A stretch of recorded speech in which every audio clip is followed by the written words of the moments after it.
So, all right, without further ado, everybody, these are my friends and colleagues, Jim Wilt from the Los Angeles Philharmonic, Chris Martin from the New York Philharmonic, and I play in the Boston Symphony. We teach at Colburn and Juilliard and New England Conservatory, as you might already know. And so we thought it would be a good idea to just have a little Q&A. Oh, and there's Marie Speziali. Whoa! Yeah, a celebrity guest. All right. Yeah. Outstanding. So we thought it'd be a good idea Sign her to, up. yes, Yeah. sign her up to teach, and Yes, we'll we can all just go we don't- home. Jim, we don't have to Yeah. talk now. No. Yeah. Anyway, so hi Marie, nice to see you. Nice to see your name. If you guys, if everybody else isn't aware, Marie Spezial was a member for many years of the Cincinnati Symphony, taught at the Rice University Conservatory, whatever they call it down there, Shepherd School of Music. Shepherd School Music, yeah. Yep. And she is a force of nature, and we are glad to see her on here. So we thought it was a good idea to maybe chat a little bit about these upcoming college auditions. We get lots of questions. Seems like a lot of people are, obviously thinking about these auditions that are coming up. We're doing, the three of us, Jim, Wilt, Chris, and I are doing some college audition boot camps in December, the 6th and 7th and 13th and 14th. So just as a sort of companion piece of that, we thought we'd talk a little bit about kind of what we listen to when we listen for college auditions, and maybe see if we can help clarify any misconceptions or give you any information that might be helpful. So I thought maybe we'd start with one of the questions we got online earlier, which was I think a really good question. How do you prepare for playing in unknown acoustics for auditions? So Chris or Jim, do you want to dive in with that one, or you want me to take that one? Well, I'm in a closet and Jim's in the basement, so we've got two different acoustics right there. My answer is pretty short. I think I would play the way you play first and foremost, and if you've prepared intelligently, and you're focused on making your best sounds, then you're going to sound your best whether you're in a big live room or in a small classroom. Most places you're going to audition for school are not going to be concert hall quality, but then again, most places that we all practice are far from it. So I think the main thing is not to worry too much about those extraneous, uncontrollable factors, and just focus on what you can control. Focus on your music making. Focus on the goals you have in mind and your musical goals and the way it feels when you're playing your best, and just focus on that, and the other stuff will take care of itself. Yeah. You want to weigh in on that, Jim? Sure. That's excellent advice, actually. Try not to be a reactive player. When you hear that sound coming back to you, you don't want to change your game plan. Everything, all the preparation you've done, stick with what you've done. If you tend to be a reactive player, then if you can get in as many different acoustic environments leading up to that, go in a closet, go in your garage, go in a stairwell, go in the driest room as possible, and just try to tune that out as best as possible. If you're playing in tune with yourself, it'll sound great in a glorious room, and it'll sound good in a bad room. Things like that. Just exactly what Chris said. Yeah, Absolutely. And remember, everybody's playing in the same space. Yep. Yeah, everybody's on equal ground. And we're also like intensely aware of the space we're listening in. Like at NEC, randomly 2 years ago, they put us in Jordan Hall, which is like all wood, the most resonant space possible. You literally cannot manage to play soft in that room. But you can just keep playing louder and louder and louder, and some people fall into that trap. So the idea is, just like what Chris and Jim said, and I like particularly what Chris said about just play the way you play, play the way you've practiced, and don't try to do anything crazy, right? We are all rooting for you to play well.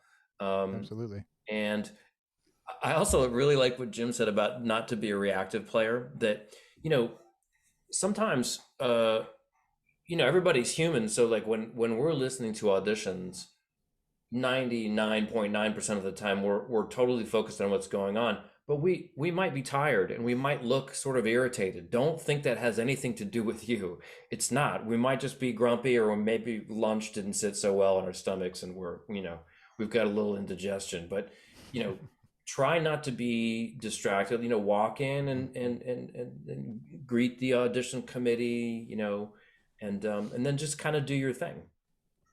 Let's see. One of the questions that we had was, and I don't know how much of a reference I am, are there good universities to audition for DMA? So, DMA is not generally the degree of choice, I think, for a lot of sort of conservatories. If I have a student who's going to audition for DMA, I usually send them to like a larger liberal arts school where they're going to get more information, a broader variety of information, like Northwestern. I don't know if they do a DMA, so now I'm saying that, like I said, I'm not a very good reference, but like Indiana University with John Rommel and the other teachers there. University of Maryland with Chris Gecker, if that's a possibility. What are some other ones, guys? Yeah, Eastman. Right. Oh, Eastman is a good DMA, strong DMA program. Right. The thing about a DMA is a DMA's, the goal of a DMA is to kind of make you an all-around trumpet musician, right? So that you can teach and play and write and communicate and across every possible medium. And conservatories tend to be so narrowly focused for the most part that you really want to, exactly as Ben said, a much more holistic, big picture look at trumpet and trumpet performance in a life as a professional musician. Yeah. I think Indiana's a great choice. I know down at the University of Georgia, where Phil Smith is now. Right, sure. They've got a real growing DMA program there too, and some really strong players. And I just heard from our buddy Mike Mergen, who you were at school at Eastman with, right? Yep. So Mike is the professor at Cincinnati Conservatory now, and they actually have graduate assistantships for all grad students, including DMA. And I get the impression that is a very organized and excellent program. I think it also represents probably a pretty decent city to start a freelance career. It's not that expensive to live in that area. There's several metropolitan areas, that kind of thing. I think that's the other thing to consider when you look into a DMA. If you're hoping to make some money playing the trumpet, either on the side or after you're done, you want to be somewhere where you can do that. So, and actually, surprisingly, Indiana can do that. My hometown, Evansville, is close by. There's a good orchestra there, and orchestras sort of here and there throughout Indiana. That's the only reason I thought of that one. So let's see. Again, for those of you who are just coming in now, if you have other questions and you want to pop them in the chat, feel free. I'm just reading from the pre-submitted questions. What do you listen for in a potential student during auditions? Yes. I want to hear Jim's answer first. Yeah. I have to lay my cards on the table first, huh? I only have 4 slots at Colburn, so I have to be incredibly choosy. I don't have the luxury of developing somebody. Whoever we get has to go right into the top orchestra, which is the only orchestra. So I'm listening for somebody, what their skill set is, where they are and their path of development. And I want to make sure that their skill set aligns with mine. I'm not one of these guys that's great at teaching everybody. I have a very focused set of tools.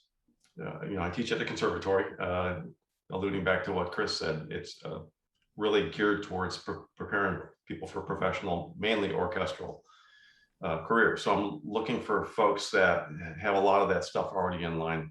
And as opposed to maybe a professional audition, I'm trying to listen for potential as well, and not just, is this person ready to employ right now? I have to kind of think ahead, but hopefully the things that they're good at align with the things that I can help them with. You know what I mean? Yep. Does that make sense? If they've got issues in their playing that I don't have experience in solving, or I haven't encountered, then it's not like this person is not going to be a great player in the future, but maybe I'm not the best person to work with them at that point in time. And I always stress that to kids: hey, if your tape doesn't get accepted, or if you do get accepted to the live audition, but things don't go your way, don't look at this as an indictment of your playing. It's just that we're not meeting at the right time. You know, maybe at some point I really want to work with you, but there's somebody better for you right now that can help you more than I can. So yeah, that's the most important thing to me, that our skill sets align. Yeah, and I like, you know, I would say of the three schools that we teach at, NEC is the least exclusive we have. I think we probably have a bigger studio than Juilliard for classical. I don't know where you guys are now, Chris, with your numbers at Juilliard. We're at 12 right now. 12 Yeah, standard. so we range anywhere from 16 to 20 for 2 or 3, I think, for 2 orchestras and you know, wind ensemble. So we have a little bit more, we definitely have more of a range than Colburn for sure. But what I really like about what you said, Jim, is, you know, it's not about getting rejected. It's about the timing and about, you know, you don't want to put yourself in a program. I say this to people all the time that are coming out of undergrad and want to audition for NEC. You know, we put on the grad auditions at NEC, you know, the whole first movement of Haydn, or, you know, through the development of Haydn, Onager Entrada, Biche 5, you know, like pretty like sort of separator excerpts, because we don't want somebody to come from undergraduate to NEC and have it be a reach, because they're going to get put on ensembles, and you want them to be able to have time to practice and have the face to practice and not get hurt. And so, I mean, great point. I think what I'm looking for in auditions, you know, because our range is a little wider, is, you know, we seem to be a really popular destination for undergrads, and we have a really strong undergraduate program, which I think it just fuels itself. But, you know, I'm looking for somebody who's open for new information. I'm looking for somebody who plays with a nice sound. I can take students that have potential and that can be developed because of our just the way things work there. And I will always ask that student if they're a little bit on the edge, like maybe they're a little rough around the edges. I'll ask them to do something different. And, you know, as I mentioned in the, you know, the umpteen page PDF I made to try to help people prepare for auditions, that's a good thing. If we ask you to do something different, that means we're interested. We want to see, you know, you can work with us and how flexible you are, that kind of thing. Yeah, I don't mean to step on you, Chris. I want to just say something. Yeah, I actually did amend the audition requirements this year for Colburn. I used to leave it way open so that people could play to their own strengths, and I thought that was kind of a cool thing. But I found that we got caught a couple times, that somebody came in and presented very well in the audition, and maybe once they got to the school, that's where they discovered, oh, wait a minute, there's something there that I couldn't really help you with. So I did put a couple of those separators on there this time. And as far as finding a student that will listen to what you have to say, again, the things I do have to say, you have to be at a certain level of either experience or skill to kind of access it. And it's a little bit more rare for me to find younger guys that are ready to do that. I have one presently that has been competing since he was 10. So he's like an old soul. But I find that sometimes the younger students they're not ready to hear what I have to say. Okay, sorry, Chris, go ahead. No, this everything. I actually kind of enjoyed that, Jim, that you stepped on Chris. So, okay, all right, now go. Last time that'll ever happen. Yeah. No, it's usually Ben's job. Everything that's been said is gold, you guys. So really, everything that's been said is right on. I think, you know, so as I mentioned, Juilliard, we have 12. It depends. The number of undergrad to grad fluctuates. There's not a hard and fast number. For next year, I think we'll have four openings, maybe 3, but probably 4. And those can be divided however we like between the different programs. I think when we're listening to undergrads, we're certainly listening for accomplishment, for ability. but we're also listening for potential. When we're listening to graduate applicants for a master's program, we're really listening for someone who's really close to ready, really close to ready to go out and win an audition, start, compete and win or place in a solo competition, and who's really hungry.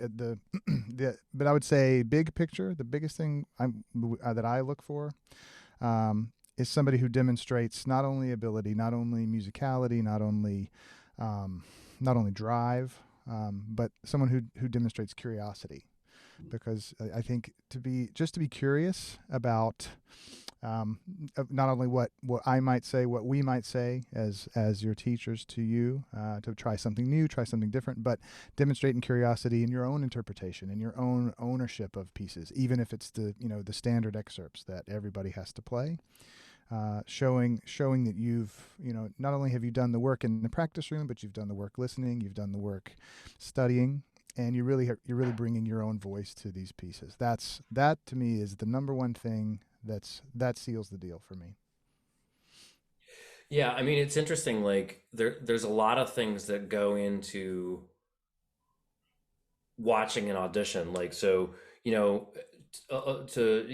you alluded to, can I help this student? So, for years, if I saw somebody with an embouchure that was a little bit, or maybe a lot off the beaten path, I would say, I'm not going to be that great to help. But luckily, we have somebody else at the school you can study with. Steve Emery was great with this. And then recently, I've sort of figured out how to do that. So, we look at lots of things. We look at, your physical setup, how efficient you are on the instrument. And again, like for undergrad versus grad, it's a different rubric. There's a lot more room for undergraduate to develop potential. And so I think I wouldn't think too much about what we are looking for, right? Because really all you can do is what Chris said and what Jim said as well. You got to prepare, you got to practice, you got to do what your teacher tells you to do. And then you just got to show up and try to do what you do, and don't try to do anything crazy. And just try to sing through the instruments. I could care less if I hear somebody play a note perfect audition if they're not singing through the trumpet. It's just not that, I'd much rather hear somebody clobber some notes and maybe, miss some, have some pretty good clams. But if they're going for it, and especially if they're an undergrad applicant, like, oh, okay, that's kind of cool, and then I might actually see if they can kind of smooth those things out. So just food for thought. I can move on to the next question, maybe. And again, if those of you who are on have questions, please, throw them in the chat. Raise your virtual hand or your actual hand. I can see everybody on the screen here. Let's see. What is the best way to get in touch with the music director at a college was one question. I think generally using the internet and going to that college's webpage and finding I assume you mean music director. I assume that was geared towards just whoever's in charge of the program. But I would just go to that institution's website, and there's always a contact page, and you can always just send information to questions to the admissions department. Yeah. Okay, so here this is a somewhat non audition related question submitted actually by one of my students, who asked, what have been some helpful interpersonal tools for you in networking, particularly outside of the orchestra? I don't, being orchestra players, being a decent person, that's number one. That helps. Yeah. Yes. Don't be a jerk. I mean, it's interesting. I think, he's asking about developing freelance mentality, and, I know that Chris and I basically jumped, and I'm kind of guessing the same thing happened for you too, Jim, that we didn't do a whole lot of freelancing. We just ended up in jobs. So maybe the three of us are not the best gauge for this question, but I will say that I work a lot with Bruce Hall, who was principal in Boston Pops Esplanade for 30 years and played all the John Williams premieres, and he literally can play anything. And he's been our first call sub for 25 years. And he sits down, he's like, what do you want me to play? just, be flexible, be a nice person, and Hmm. be in good shape. Like if you want to get called for gigs and you're going to get called at the last minute, so you got to be ready. Hmm. Have your Hmm. playing in a good place and be flexible. I mean, it's not that different than taking auditions. Be flexible, be open, that kind of thing. Hmm. Work it. Keep your. I mean, that's be in good shape, but be in good shape all the time because you never know. You never know. And Yeah. the first time you take a day off is that's the day you're going to get called for the big gig, Right. right? Right. Keep your sight reading up, keep your transposition up. Those are all things you can do on on the horn to make yourself more marketable. The other thing, I think, I'm curious what you think about this, Jim.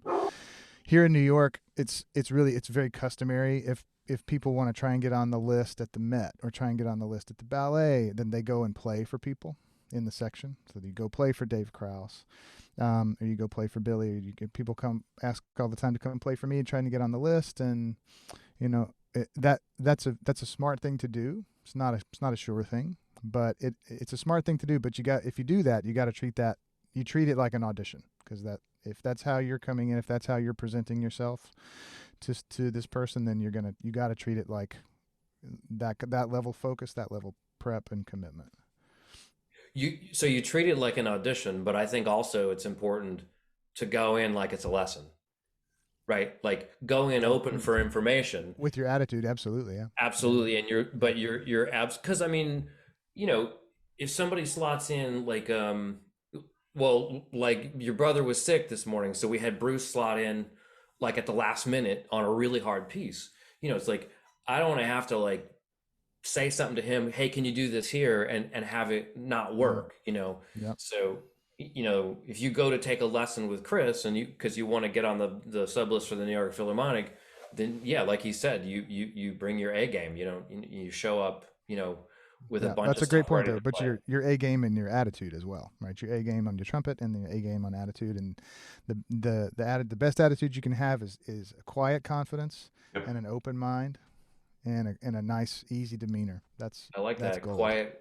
Basically, you're describing yourself, but I like you. I've always liked you as a It's person, all a Chris. show. It's all a show.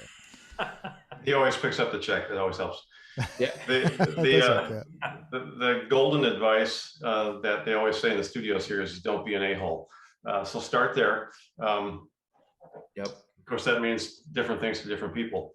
I Yeah. like the idea of of playing for somebody. Be upfront about it. Don't try to be sneaky, like, oh, I'm going to take a lesson with you, when in fact all you Mm. really want to do is get in this person's ears.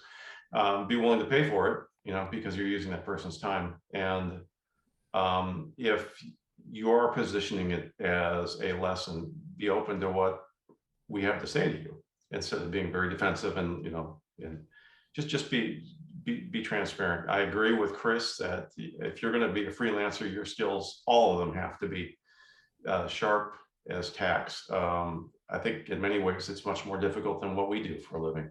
I can see what's coming generally down the road weeks Yep. in advance, Yeah. and I Good point. can tailor my playing around that. I don't depend on a lot of freelance playing. I do some here, but it's a difficult town to break into unless you're willing to do the small jobs. And again, if that's the kind of career you want, be willing to do those $50 Korean weddings. You're going to start there. You're not going to start at the top and be first call in the studios.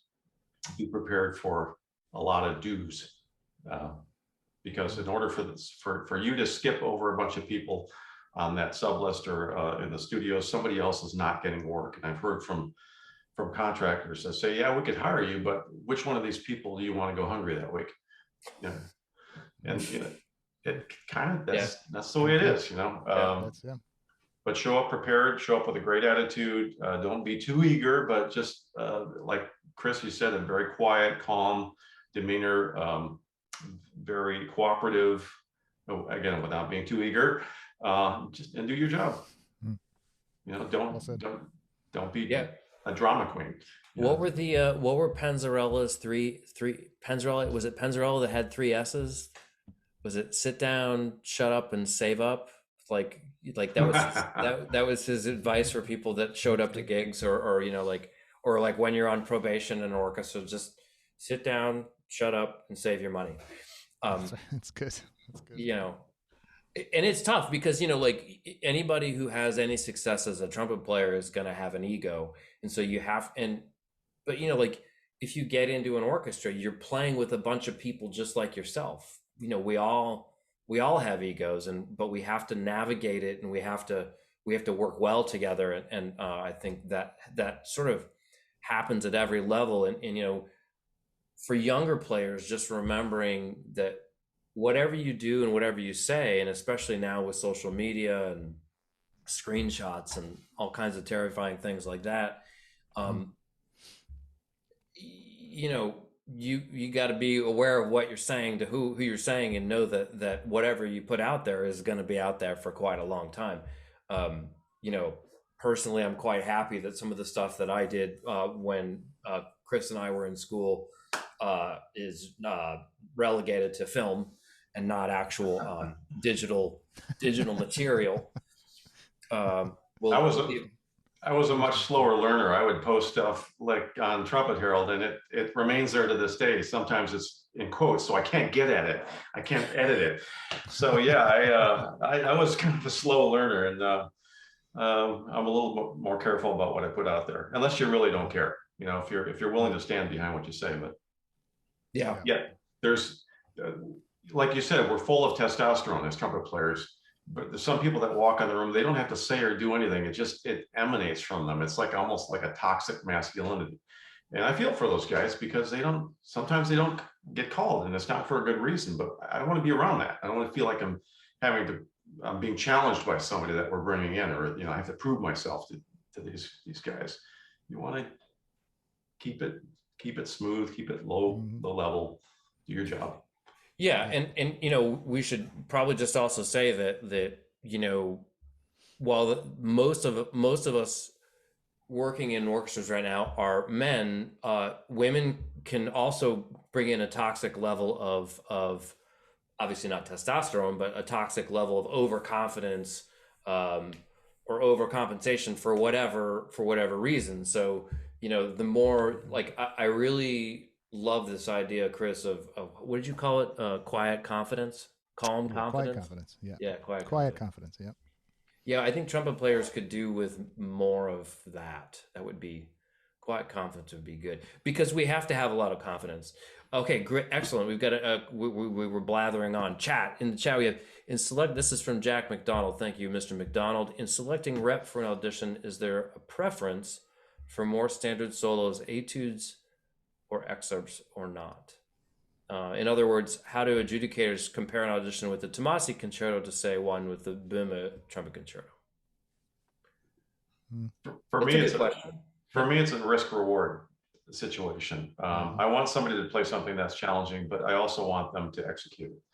So if somebody comes in and plays a Desinclo at 70%, somebody that comes in and plays a Haydn or an Aratunian at 98%, I mean, age level factors in too, is probably going to win the day. I want somebody who's used to hearing and playing at a high level. But if somebody comes in and plays at Tomasi at 95%, then they may get the nod. I don't want people thinking they can come in and play something in a mediocre fashion, and then I'm going to celebrate that. Because the second you step foot outside of school and into the real world, nobody's going to pay for that. And the faster you can get that into your head, that we really, I'm a quality over quantity guy. Absolutely. Yep. Absolutely. We've had people get accepted to Juilliard playing Desinclo. We've had people get accepted playing Krill, and we've had people get accepted playing Exposition of the Haydn, Leonore 3, and Charlie A2. Yeah. So it's exactly right, because I think your repertoire choice not only demonstrates your technical ability, it also demonstrates your awareness of yourself, your awareness of your level and where you are. Judgment. And judgment, exactly. And that goes to this idea of curiosity and being open to your teacher, being open to the studio, the culture of the studio. And I know it's true at Juilliard, and I'm certain it's true at NEC and certainly at Colburn, that these trumpet studios they're competitive, but they're also supportive and collaborative, and there are a lot of friendships. There's a lot of communication at the same time that there's also a lot of competition, and so the repertoire you choose, it shows a lot more than just your trumpet playing to the folks listening to you. Yeah, I mean, everything they said, 100% agree. Think of it also as like if you have your line across which you once you cross that line, you're a little out of control. You you don't want to set your music up for these auditions too close to that line. You want to know where that line is and get sort of close to it. So, like for instance, if every day you warm up on the trumpet and you can play up to a high C only, then hiding through the development might not be the best choice for you, because you're going to have to play up to a D flat. And if you're only comfortable you want to be comfortable up to an E flat, E flat, F, whatever, so that it's not a reach, right? So it should be something you can hold confidently in the palm of your hand without it kind of spilling out over the edges. I think, Good point.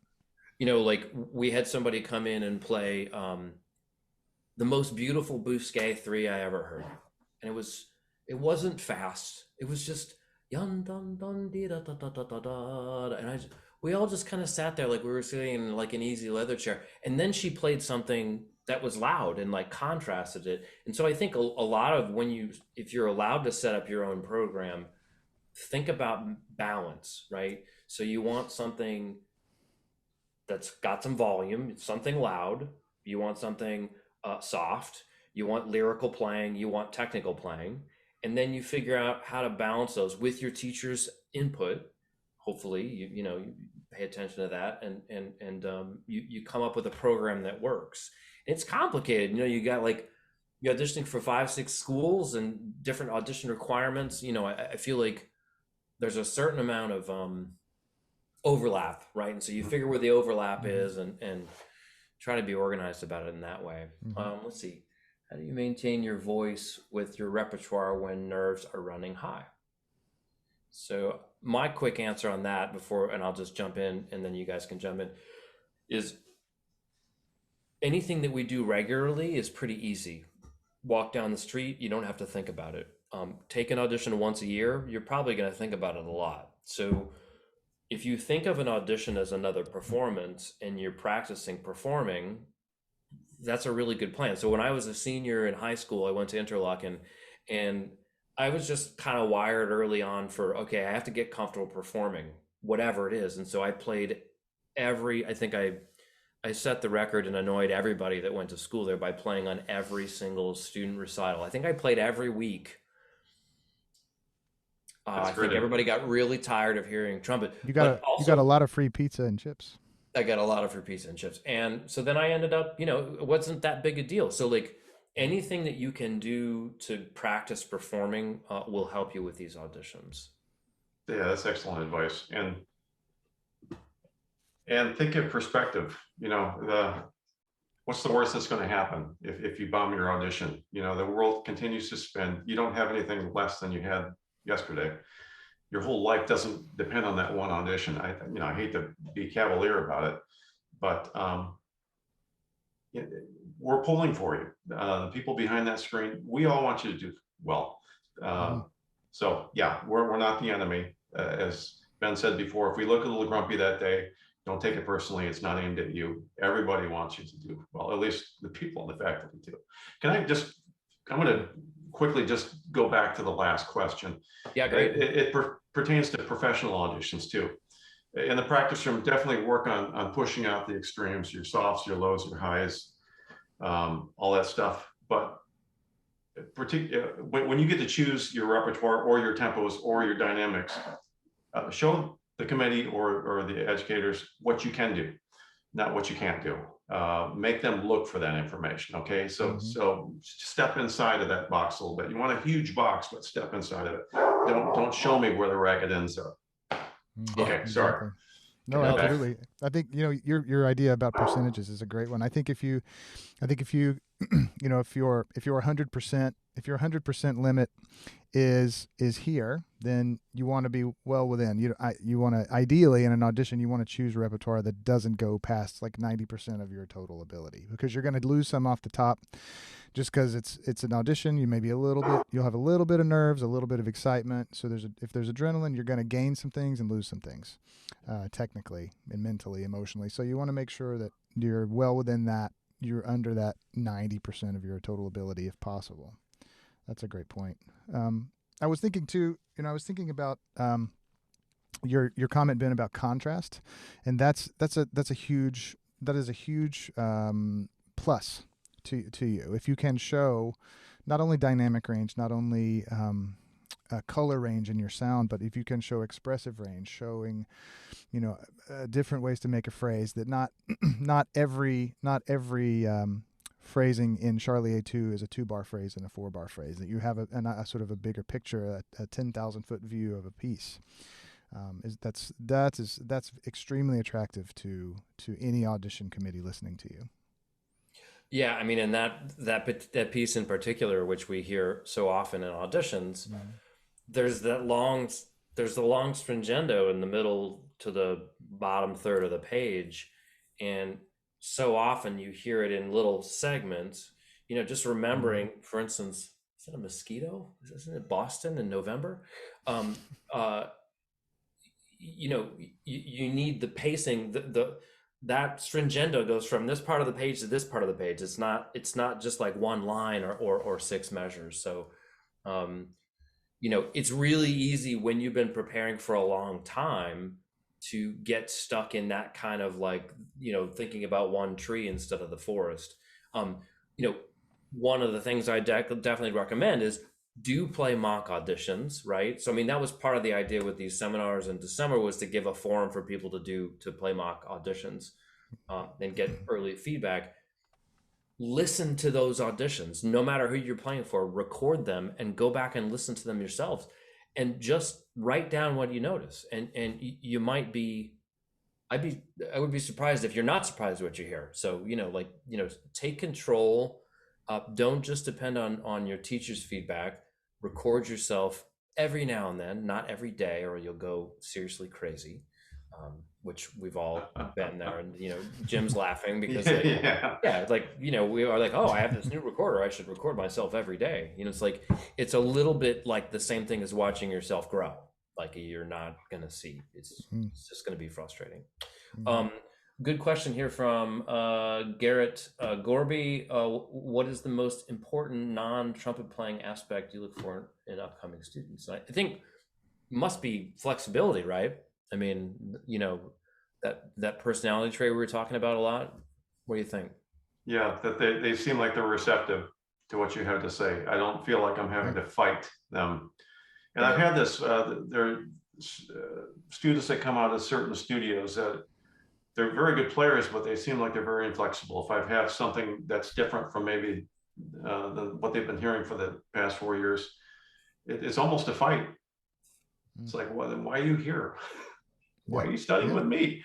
I don't take it personally. Maybe, you find a different school and you can buy into what they're saying. So yeah, flexibility is good, and openness to some different idea.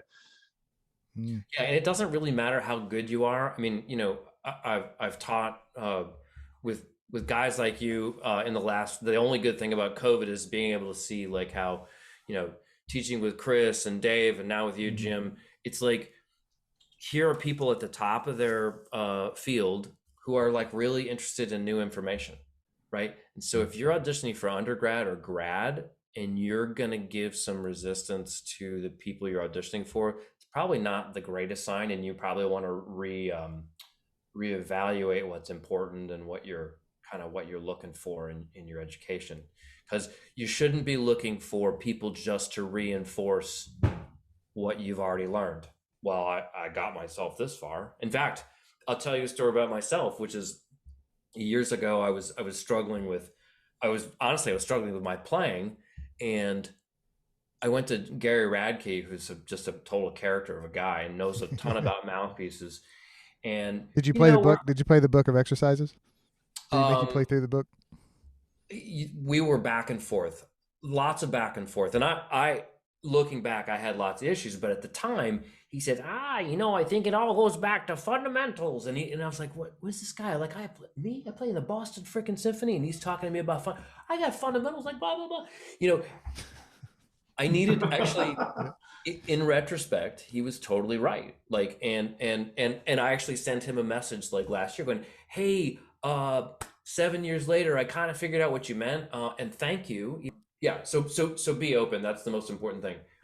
Ray asks, say you've practiced as much as you can. What are some good ways to control nerves so it doesn't interfere too much with your playing? I'm a big fan of the breathing exercises. Like a really simple one is in 5 counts, hold 5 counts, out 7 or 8 counts, and then you can start to lengthen that. They've done a lot of medical research on like Buddhist monks meditating, and their breathing practices where they slow their breath down basically can lower the heart rate pretty tremendously. Again, for me, like that's great, like in the moment, but prior to the audition, the way to control your nerves is to be comfortable playing in front of people. I'm curious for other ideas, but those are my biggest Yeah. suggestions. I think that's my go-to as well. If you can get the breath right, then the mind usually follows. There's a great there's a really good simple breathing exercise I got from Paul Barron. I don't know if you guys know Paul Barron, but he's kind of played everywhere, everybody. Strong player, high player, beautiful player, all of it. Really simple exercise. You take the. And he wrote a great book too. Yeah, it's a fantastic book. We all highly recommend it. Trumpet Voluntarily, it's called. So he's got a really great like right before the gig breathing exercise that I use a lot. I do it right backstage, right before I go on to play something big. And you take the mouthpiece out of the lead pipe, and you take the biggest breath you can, and you blow all of it through open horn. You do that 3, 4, 5 times, and then blow through second valve, and then first all the way down chromatically, 1 and 2, all the way down to 1, 2, 3. Blow 3, 4, 5 big full breaths, moving a bunch of air, and then go back to open. Blow through the open horn again, and you feel like at least $1,000, if not $1 million. And it gets your breath, it gets your muscles open, awake, ready to play. Because playing the trumpet, no matter how chill and relaxed and efficient you are, it's still athletic, right? And so I really like that really simple exercise just to get your breath open, and it not only does it feel, it doesn't feel relaxing, because I think a lot of times I've heard a lot of people say you need to relax when you feel nervous. That's not possible for me. It's not possible to go out on stage and play, Mahler 7 and be relaxed. I don't want to be relaxed. I want to be awake, energized. And so this is this exercise or something like it, really good to get your body awake and active and ready to meet the trumpet. Yeah, and if you find yourself, your heart is racing during the audition, let me just make a recommendation that this kind of breath is not going to slow your heart rate down. So what you want to do is, if you find yourself in the middle of the audition and you're stressed and your heart is beating really fast, take an extra few seconds, empty your spit, first valve, third valve, main water key. Just take your time. Make it look like you're emptying the spit, but really what you're doing is you're just kind of trying to let things settle a little bit, because, like Chris said, when you got to play something difficult, you want to be ready.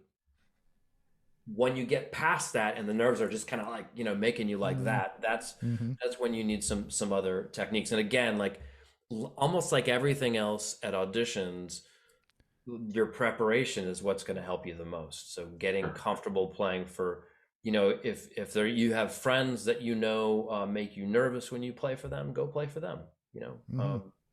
Play at church, play at synagogue, play wherever. Just play for people. I used to play for my cat because he just had this judgmental look, and he knew chips and fracks. He knew missed notes, and he would just leave the room. So that was always. Oh, that's funny. Yeah, your sense of time, and I don't mean like time and rhythm, I mean passage of time is really warped. And so everything is like, it's in hyper mode. That's your time when you're on stage, when you're playing that audition. You've spent the money to travel there. Don't feel like you're doing that committee a huge favor. Absolutely. Or no, that they're doing you a huge favor. I'm sorry, by letting you play for them. Absolutely.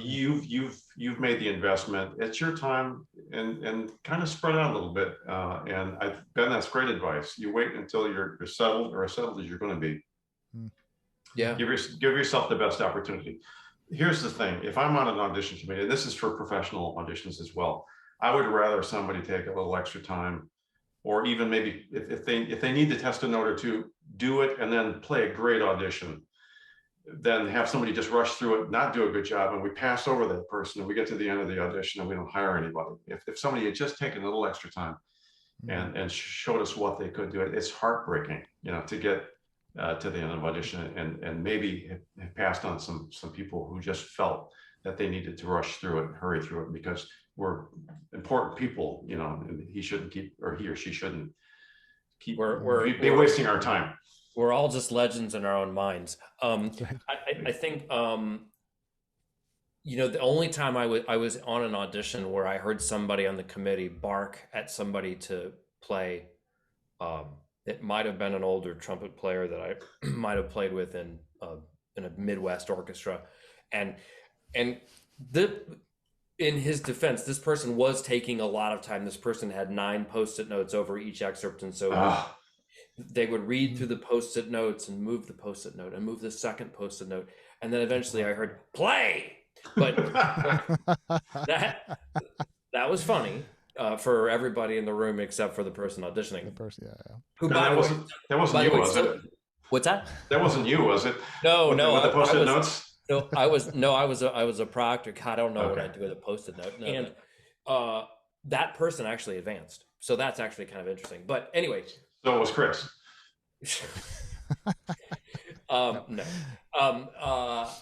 The funny thing is that we never ask people to go faster, and almost all the time at NEC, our thing is like we start making jokes to the teachers just to try to chill people out. We're like, oh, hey, that's a nice case you got there. Where'd you get that? Who makes that case? Just to try to get people out of their head and calm down. We all want you to do well. So I have one last little tip. Yeah, please. We're talking about your time and your concept of time being warped. That's so absolutely true. I implore all of you guys to, when you're calm, when you're focused, when you're in your best mind, to check your tempos for all of your excerpts and solo pieces and etudes that you're going to play in these auditions. Check your tempo, your starting tempo, and write it down on the page above bar 1. Especially Petrushka, please, with Petrushka. Yeah, absolutely. And make sure you go back and check back regularly with your metronome. Make sure you're hovering around. That's still the right tempo. And then the day of, when you're in the warm-up room, at some point, check your tempos. And that'll give you a really good clue as to where your body is, where your mind is in relation to time. So, yeah, that's a great tip. This is a mental thing, and this may not work for any of you, and it's a little controversial. I can't be nervous and angry at the same time. So if I can find like a little something that kind of ticks me off a little bit, you can't play angry, but it breaks that panic mode.